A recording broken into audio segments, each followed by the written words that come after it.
Shalom, selamat pagi Bapak Ibu Saudara yang dikasihi Tuhan. Pagi ini kita akan membaca dan merenungkan firman Tuhan. Namun sebelumnya itu, marilah kita berdoa. Bapa di dalam sorga, kami bersyukur kepadamu, kasih dan pemeliharaan Tuhan selalu nyata dalam kehidupan kami. Terima kasih sepanjang malam Tuhan menjaga memelihara, dan pagi ini kami bangun menikmati hari baru, hari pemberian Tuhan. Kami akan membaca dan merenungkan firman-Mu ya Tuhan. Tolonglah kami supaya kami bisa mengerti, kami bisa pahami, kami lakukan di sepanjang hidup kami dengan penuh sukacita. Bahkan kami beritakan kepada orang-orang di sekeliling kami. Dalam nama Tuhan Yesus, kami berdoa. Amin. Saudara yang dikasihi Tuhan, firman Tuhan yang akan kita baca dan renungkan pagi ini dari kitab Kejadian pasal 3 ayat 12. Kejadian pasal 3 ayat 12, demikian firman Tuhan. Manusia itu menjawab, "Perempuan yang kau tempatkan di sisiku, dialah yang memberi dari buah pohon itu kepadaku, maka kumakan." Tema renungan kita hari ini adalah dosa mengubah cinta menjadi air mata. Saudara yang dikasihi Tuhan, kalimat yang diucapkan Adam setelah kejatuhannya dalam dosa, ini begitu kontras dengan kalimat yang diucapkannya saat ia pertama kali berjumpa dengan Hawa. Tidak ada penerimaan di sini, yang ada penolakan. Tidak ada pelukan, melainkan pengusiran. Tidak ada pujian dan kekaguman, yang ada hanyalah caci maki.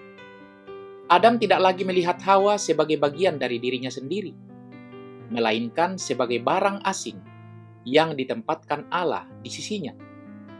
Sekalipun tidak ada kata air mata dalam cerita kejatuhan ini, kita percaya inilah permulaan duka cita dan kepedihan manusia. Hilangnya kebahagiaan yang sejati, yaitu ketika manusia memilih untuk berdosa terhadap Tuhan. Adam tidak membimbing Hawa. Malahan Hawa memakan buah pohon pengetahuan tentang yang baik dan yang jahat itu dan memberikannya kepada Adam. Adam tidak menjalankan perannya sebagai pemimpin. Dia membiarkan istrinya memimpinnya, sementara Adam sendiri tidak dipimpin oleh Tuhan. Pernikahan di mana sang suami tidak memberi diri dipimpin oleh Tuhan akan menjadi pernikahan yang penuh air mata. Bagaimana mungkin seorang laki-laki yang tidak dipimpin oleh Tuhan dapat memimpin istrinya? Istri yang tidak memberi diri dipimpin oleh suami yang dipimpin Tuhan juga akan membawa kepada pernikahan yang dipenuhi air mata.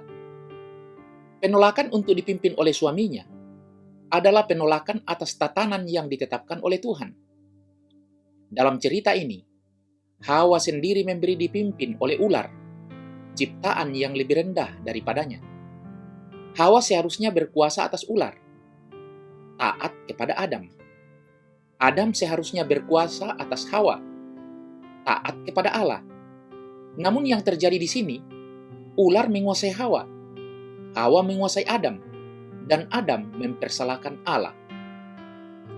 Adam tidak dapat lagi menikmati kehadiran Hawa yang disediakan Allah sebagai penolong yang sepadan. Sekarang Adam melihat Hawa sebagai pengganggu, perusak, dan pengacau. Tidak ada pengakuan dosa di sini, baik dari sisi Adam maupun Hawa. Keduanya saling menyalahkan yang lain. Tidak ada tanggung jawab. Inilah sifat ketidakdewasaan. Orang yang dewasa memiliki sikap introspektif yang kemudian membawa kepada pengakuan dosa dan pertobatan. Mereka yang tidak dewasa selalu melihat kesalahan orang lain lebih besar daripada kesalahan diri sendiri. Adam meminta Allah bertanggung jawab karena telah menempatkan Hawa di sisinya. Padahal, ketika Allah pertama kali membawa Hawa kepadanya, tidak ada keberatan seperti itu. Air mata pernikahan tidak dapat diselesaikan dengan tuduhan. Kamulah yang menyebabkan semua ini terjadi. Sikap seperti itu akan semakin membawa kesedihan yang semakin dalam karena hilangnya persekutuan satu dengan yang lain. Pengakuan dosa memang menyakitkan, namun ini adalah rasa sakit yang membawa kepada kesembuhan. Mengampuni memang membuat kita rentan, namun kerentanan inilah yang merupakan kekuatan yang sesungguhnya. Amin. Marilah kita berdoa. Bapa di dalam sorga, kami bersyukur atas firman-Mu yang kembali mengingatkan kami betapa pentingnya pengakuan dosa dan betapa pentingnya saling mengampuni satu dengan yang lain. Sertailah kami menjalani kehidupan kami.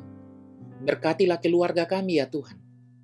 Biarlah keluarga kami akan senantiasa hidup dalam cinta kasih hari lepas hari.